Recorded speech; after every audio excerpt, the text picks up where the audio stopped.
नमस्ते गाइस, आज हम आ चुके हैं फिर से WWE स्मैकडाउन रिव्यू करने को, जो कि हुआ था 13 फरवरी को, प्री वैलेंटाइंस डे, जो कि हुआ था डैलस टेक्सास में, अमेरिकन एयरलाइंस में। तो ये है मेरा रिव्यू उस शो का। जो पहला ओपनिंग सेगमेंट था वो था टिफनी स्टैटन जब भी रिटर्न हुए थे और उसने एड्रेस किया कि वो एलिमिनेशन चेम्बर के बारे में क्या क्या बोलने वाली है। उसको इंटरप्ट किया था लैश लेजेंड और नाया जैक्स ने। उन्होंने उसको इंटरप्ट किया और उन्होंने बोला कि वो है नए टैग टीम चैंपियंस बनने वाले हैं जब वो रिया रिप्ली और ईओ स्काई को हरा देंगे। ऐसा बहुत सारा चीज़ें बोला उन्होंने। और फिर सबसे बढ़िया मेरे को ये लगा कि तो आप मुझे जानते हो क्या, ऐसा पूछा नाया जैक्स ने। तो टिफिन स्ट्रेटन ने बोला हाँ मैं तुम्हें जानती हूँ क्योंकि तुम बहुत चैम्पियनशिप हार चुके हो।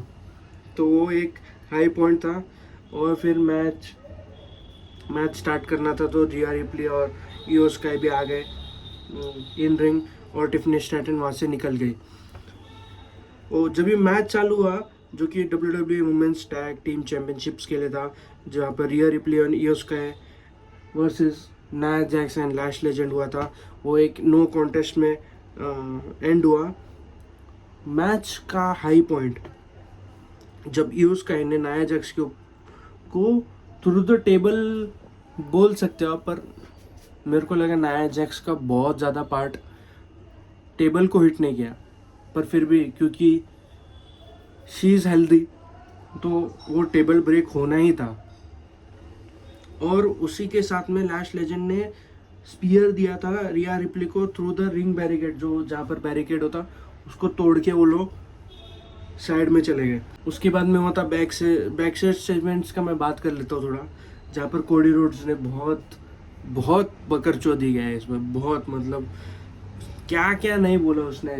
मैं डैलस टेक्सास में हूँ, मैं इधर से हूँ, या मैं कौन सा वॉन एरिक के कंट्री में हूँ। बहुत सारा चीज़ बोला उसने। मैं लिटरली अभी मेरे को लग रहा है कि कोडी रोड्स का फेस टर्न बहुत ज़्यादा हो चुका है, अब उसको हील टर्न करना चाहिए। मैं बोर हो चुका हूँ उसके ये फालतू के चीज़ों से। कार्मेलो हैस पहले चल के आए थोड़ा, और उसके बाद में उन्होंने उधर देखा कि जैक राइडर, जो कि अब मैट कार्डोना हो चुके हैं, और अपोलो क्रूज, जो दोनों की प्रीवियसली यूनाइटेड स्टेट्स चैंपियन थे, दोनों बोलते कि हमें एक मैच चाहिए। तो कार्मेलो हैस बोलता कि आज तो बंद किया है मैंने क्योंकि आज मैं किसी और को दे रहा हूँ, तो हम आगे देख सकते हैं। वो ख़त्म करने के बाद में जस्ट वो आगे कार्मेलो हैस थोड़ा आगे बढ़ता है तो उधर उसको मिस मिलता है। तो मिस बोलता है कि तुम मेरे को अभी ऐसे किसी को भी टाइटल शॉट दे रहे हो। तो कार्मेलोस बोलता है हाँ मैं किसी को भी दे रहा हूँ एक्सेप्ट यू, कि तुम्हें नहीं दे रहा हूँ मैं क्योंकि तुम्हें मैं हरा चुका हूँ। तो मिस बोलता है कि मैं रॉकर लीडर हूँ, जॉन सीना के बाद में मैं लीड कर रहा हूँ। और एक छोटा सा स्निपेट है वो मैं आपको सुना देता हूँ, वो बहुत फनी है। I am the locker room leader. I'm filling the void that John Cena left, and you are testing my 3 core values. And what are your 3 core values, Mike? 3 core values, 3 words. Master, inspire, zone in. Master inspire zone इन। तो ये बहुत ज़्यादा funny था। Master तो ठीक है, M master हो गया, इंस्पायर आई हो गया, जोन इन कैसे हो सकता है? तीन 3 वर्ड्स में जोन इन तो 4 हो जाता है। तो इसके बाद में उधर मैट को ये कार्मेलो चले आता है। उसके बाद में मैट कोर्डाना और अपोलो क्रूज आते हैं और वो बोलते हैं कि जोन इन नहीं, जोन इन तो 2 वर्ड हो गए अलग अलग। तो मिस बोलता है नहीं नहीं हाइफन है बीच में। तो ये चिढ़ के निकल जाता है मिस उधर से। अपोलो क्रूज और मैट कार्डोना वो लड़ रहे रहते कि मैं चैलेंज करूँगा। फिर एलेक्सा ब्लिस का भी एक प्रोमो आया था इसके साथ में, शार्लेट फ्लेयर के साथ में। गैलेंटाइन, एक तो लड़की लोगों ने वैलेंटाइंस डे को भी बर्बाद कर दिया। क्या है बोलने का, वैलेंटाइन बना रहे लोग। तो विल यू बी माई गैलेंटाइन ने ये एकदम क्रीन सेगमेंट था वो। मैं मैंने छोड़ ही दिया था शो देखने का, पर क्योंकि मेरे को रिव्यू करना था तो मैंने देखा आगे। उसके बाद में जो मज़ा आया, सबसे बेस्ट था कार्मेलो हेज आते बाहर और फिर वो बोलते कि ओपन चैलेंज मैं दे रहा हूँ आज इलिया ड्रैगनोव को। तो उससे सोलो सिकुआ आ जाते फिर बाहर। वो बोलते कि नहीं नहीं, ये क्यों दे रहे हो तुम इसको, मेरे पास में चैम्पियनशिप है। फिर इलिया ड्रैगनोव बोलता है कि ठीक है, मैं इधर आया था चैम्पियनशिप जीतने के लिए, पर मेरे को फ़र्क नहीं पड़ता, मैं दो और जीत लूँगा। तो वो टैग टीम बोलते हैं कि टैग टीम चैम्पियनशिप तुम डिफेंड करो। तो ये पूरा MFT का पूरा 5 लोग, जिसमें सोलो सिकुआ, टमा टोंगा, टांगालोआ, टाला टोंगा और जेसी मटे, चारों 5 चढ़ जाते हैं इनको ऊपर और इन दोनों को पीटने लगते हैं। तभी शिंस्के नाकामुरा का म्यूज़िक हिट होता है, वो आता है, उसको भी पीटते हैं।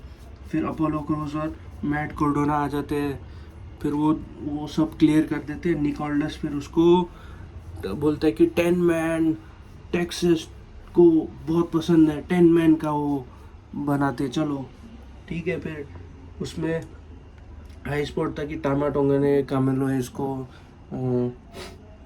अपना फिनिशर दिया और मैच जीत लिया। तो मुझे लग रहा है कि अब ये नेक्स्ट US चैम्पियन टामा टोंगा बनेंगे, क्योंकि कार्मेलो हेज जो कि चैम्पियन है उसको पिन किया उन्होंने। मैच के बाद में वायर्ड सिक्स अपेयर हुए थे स्टैंड्स में। उधर से वो लोग ऐसे बोल रहे कि दिस इज़ नॉट ओवर, तुम्हें चाहिए ये लैंटर्न तो लेने आ जाओ। वुमेंस एलिमिनेशन चैम्बर क्वालिफायर, मैंने ये मैच फुल्ली स्किप किया क्योंकि मेरे को पता नहीं क्या चुल पड़ा था। मैंने जैसे वो एलेक्सा ब्लिस और शार्लेट फ्लेयर को देखा, मेरा मूड ही ऑफ हो गया। तो इसमें है ही कि हाई स्पॉट था जिसमें ब्लिस ने ट्विस्टेड ब्लिस दिया था और फिर पिन कर दिया था सिस्टर एबिगेल देके जलीना को। नेक्स्ट मैच, मेरे को ये मैच बहुत पसंद आया, जिसमें था ट्रिक विलियम्स वर्सेस रे फिनिक्स। मज़ेदार मैच था ये, मज़ेदार। बट इसका हाई स्पॉट था कि जब भी फिनिक्स ने मैसिव डाइव लगाया टॉप टर्नबकल से फ्लोर पे, but Trick Williams doing the pepper stepper, उसने ट्रिक शॉट देके अपना विक्ट्री कंफर्म कर लिया। नेक्स्ट मैच था women's WWE women's championship match, Jade Cargill the champion versus Jordynne Grace the challenger. ये मैच भी बढ़िया था और इसमें हुआ था कि वैलेंटाइन डे मनाने के लिए डोमिनिक और लिव मॉर्गन आए और रकेल रॉड्रिगस उनके साथ में आए। मैच ख़त्म किया जॉर्डन ग्रेस को, इसने जेड कार्गिल ने जेडेड दिया जॉर्डन ग्रेस को और उधर उसको पिन कर दिया। उसके बाद में जाती है वो जेड कार्गिल जाती है और डोमिनिक के उधर से एक चिकन नगेट उठाती है और उसके मुंह मतलब फेंक देती है वापस वो लिव मॉर्गन के इधर। लिव मॉर्गन अपना पैर उठा के खड़ी रहती उधर। बाप रे, क्या क्या करना पड़ता है इनको। और फिर आया मेन इवेंट, क्या बोलो अभी, इनको कोडी रोड्स को घुसाना ही है किधर ना किधर। तो ये मैच अच्छे भला जीत सकता था सैमी ज़ेन, जब भी कवर कर दिया था, पर नहीं, हम तो कोडी रोड्स को जिताएंगे। ट्रिपल एच का पता नहीं क्या चल रहा है। तो मैच में बीच में थोड़ा बहुत हाथापाई हुआ, फिर ड्रू मैकेंटायर आया, तभी मैच मतलब मेरे को थोड़ा मज़ेदार लगा। ड्रू मैकेंटायर ने आया और फिर जेकब फैटू को उसने जो अनाउंस टेबल है उस पर पावर बॉम्ब दिया और कोडी रोड्स को ये दिया था उसने, क्या क्लेमोर दिया और सैमी ज़ेन को उसके ऊपर हाथ रख दिया। तो रेफरी ने 1-2 किया और फिर कोडी रोड्स ने किक आउट कर दिया। क्या मतलब बनता है फिर उसको फिनिशर होने का, और तुम फिनिशर को किक आउट कर रहे हो तुम at a TV show. That makes Drew McIntyre finisher look weak. फिर ड्रू मैकिंटायर वापस अंदर आए तो सैमी ज़ेन ने ड्रू मैकिंटायर को हलूवर किक दे दिया और ड्रू मैकिंटायर लेट गया नीचे। तुम एक का फिनिशर तुम ऐसा दिखा रहे हो कि बहुत ज़्यादा वीक है, मैं 2 में किक आउट कर लूँगा, और दूसरे का फिनिशर ऐसे दिखा रहे हो, मेरे को नहीं समझ में आया। फिर जैसे ही हलूवर किक दिया इसने ड्रू मैकिंटायर को, कोडी रोड्स ने उसको पीछे से पकड़ा, क्रॉस रोड्स दिया, 1 2 3 जीत गया हो। इससे अच्छा मत ही कराओ भाई मैच। तुम्हें कोडी रोड्स को डालना ही है एलिमिनेशन चेम्बर में तो उसको भाई टिकट दे दो तुम। ये क्या मैच था भाई, मतलब मैं परेशान हो गया हूँ यार। ये कोडी रोड्स कितना अभी कितना कराओगे तुम उसको। रेसलमेनिया 40 41 अब 42 में भी दे दो तुम उसको, ड्रू मैकिंटायर वापस दे दो उसको। यार मैं परेशान हो चुका अभी कोडी रोड्स देख के। चलो इसी के साथ में ये था मेरा रिव्यू। अगर आपको ये वीडियो अच्छा लगा हो तो लाइक शेयर सब्सक्राइब कीजिए और मुझे बताइए कि मैं आगे क्या कर सकता हूँ। मंडे को आ रहा है एक चिल व्लॉग जो कि मैंने फ्राइडे को शूट किया था। ट्यूसडे को आ रहा है एक पोकेमोन गो का जो कि मैंने सैटरडे को शूट किया है। तो ये आ रहा है हमारा अगले 2 दिन। और मेरा गाना रिलीज़ हो चुका है, उसका मैं इधर आई बटन में डाल दूंगा, प्लीज़ जाके सुनिए, मज़ा आएगा आपको। और अगर आपको ये वीडियो अच्छा लगा हो तो ठीक है, नहीं तो फिर goodbye and good night.